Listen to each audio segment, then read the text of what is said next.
Bon, maintenant revenons à l'essentiel. Nous sommes dans une situation assez dramatique, vous l'avez compris. La caste est en train d'être démasquée partout dans le monde, enfin en tout cas dans les pays occidentaux, même aux États-Unis, ça bouge. Quand je dis la caste, c'est les globalo-fascistes avec les démocrates, les socialo-progressistes, la franc-maçonnerie, enfin bon, tous ceux qui sont en train de nous faire avaler de force, par exemple, le wokisme, le transgenrisme, l'homophilie, qui veulent réformer notre pensée, comme je suis le seul à en parler justement sur les francs-maçons. C'est étonnant d'ailleurs que quand je poste sur les francs-maçons avec un article que personne n'a pu faire, avec un face-cam adressé à Sérignac que personne n'a osé faire, eh bien tous, par bouderie, par bêtise, vous ne le diffusez pas. C'est dommage parce que là j'explique tout, comme dans mon bouquin et dans le dernier qui va bientôt être mis en ligne. Donc on est à la fin du film là.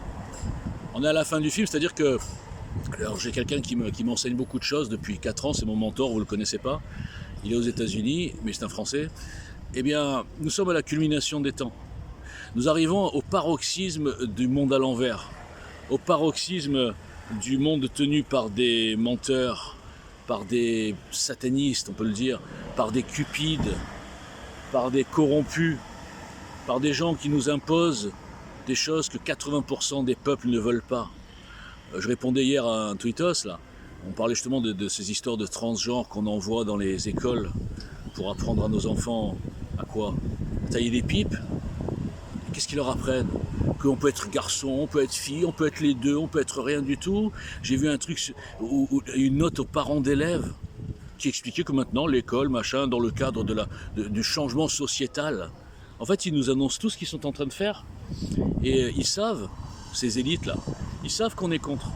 Ils savent que s'ils faisaient un référendum, hein, comme l'Europe en 2005, hein, eh ben, il y aurait une majorité de gens qui diraient mais on veut pas, on veut des valeurs, on veut du spirituel, on veut pas qu'on nous change notre histoire, on veut pas qu'on nous change nos sexes, on veut pas qu'on lutte contre le naturel avec des trucs transhumanistes, le chat GPT, etc. Vous vous rendez compte ce que c'est le chat GPT? Quand c'est entre de sales mains, comme la 5ème République a été détournée, quand elle tombe entre deux sales mains, et quand je vois qu'il y a des soi-disant opposants qui disent ouvertement non, la 5ème République est très bien, c'est une question d'hommes, on voit à peu près la nullité de cette opposition.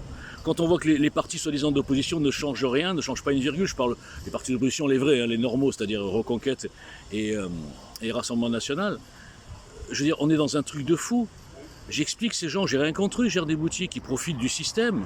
Messia, pourquoi je m'acharne sur Messia? D'abord parce qu'il a tué par personne interposée le mouvement citoyen le plus avant-gardiste, je le répète, et ça il le paiera quoi qu'il arrive. Et deuxièmement parce qu'il est très symbolique. Il est très symbolique d'un cupide, il est très symbolique d'un mec qui est aidé par le système pour jouer son rôle, à son insu ou pas, j'en sais rien. Mais les gens ne voient rien. Je le dis tous les jours, ils sont nourris de punchlines. Vous imaginez le niveau? Au lieu de réfléchir à une construction, comme j'ai essayé de le faire depuis 2017, dans le vide, dans la haine, dans les insultes, dans les menaces, dans les psychiatrisations, dans les gens qui me traitent de débile et qui ne sont pas capables d'écrire une ligne. On est dans un monde de fous à l'envers, et le problème c'est que même une partie de nos concitoyens du bon côté, parce que malgré tout ces gens-là, ce sont mes ennemis virtuels, mais au fond ce sont mes amis, parce que je sais que 99% des gens qui m'insultent, en vérité sont d'accord sur le fond de Giel. C'est ça qui est incroyable.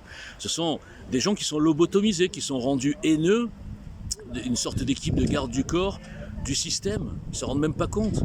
Ils défendent le système, ils défendent les idoles qui vivent sur la bête de la résistance. Ils défendent les commerçants, ils défendent les cupides. Contre qui? Un danger public? Non. Un citoyen comme eux, j'arrête pas de le répéter. Et quand je vois la lâcheté autour, tous ces gens qui ont arrêté de diffuser EJL pour pas perdre des followers, j'en ai marre de radoter, mais vous avez pas une paire, les gars.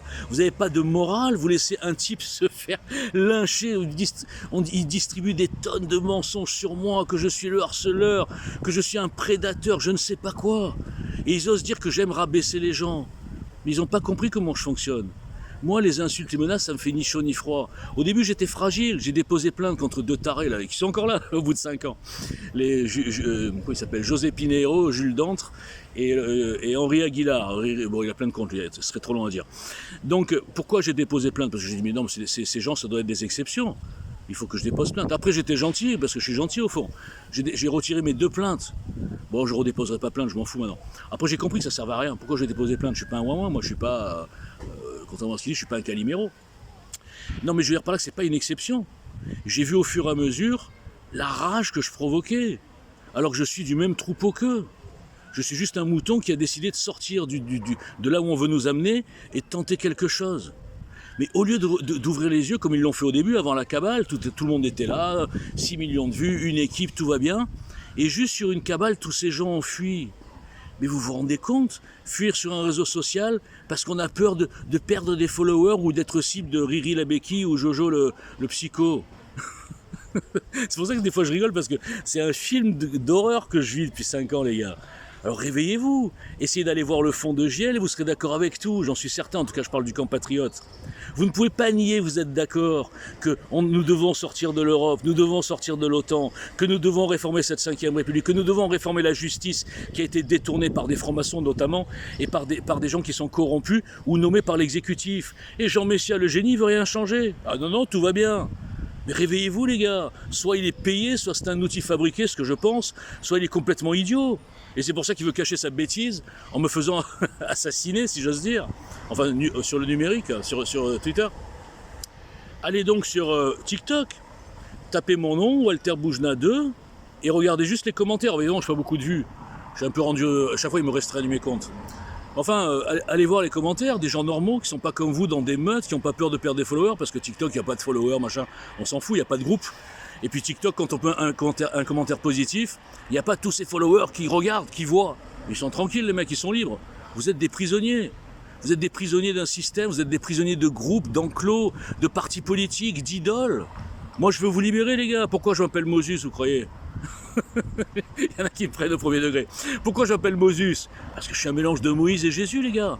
Et il n'y a pas de droit d'auteur, Moses, je l'ai inventé. Ok, ça n'existe pas. Donc j'ai le droit de m'appeler Moses. Qu'est-ce qu'il y a? 50-50, les gars. Je ne demanderai pas l'avis d'un ami, ni l'avis du public. En tout cas, je demanderai l'avis du public, pardon, sur TikTok. Mais pas sur Twitter. Sur Twitter, je suis devenu le diable. Alors sachez une chose, c'est que je ne mens jamais. J'ai détruit 90% des mensonges que j'ai vus, puis il y en a plein qui ont été diffusés que j'ai pas vus, parce que bon, je ne peux pas non plus passer ma vie à ça. Je ne mens jamais. Regardez, je vous aurai même les lunettes. Je ne mens jamais. Et c'est ça qui énerve les mecs qui veulent m'assassiner. Ils ne trouvent jamais un truc depuis 5 ans qu'ils cherchent. Ah regardez, il a menti là, ils n'arrivent pas. Ils disent oui, pourquoi il ment toujours, c'est pathologique. Montrez un seul mensonge, il n'y a rien.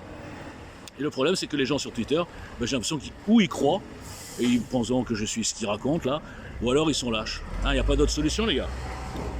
Il n'est pas trop tard, réveillez-vous les gars, on peut faire quelque chose. Il n'est vraiment pas trop tard, croyez-moi.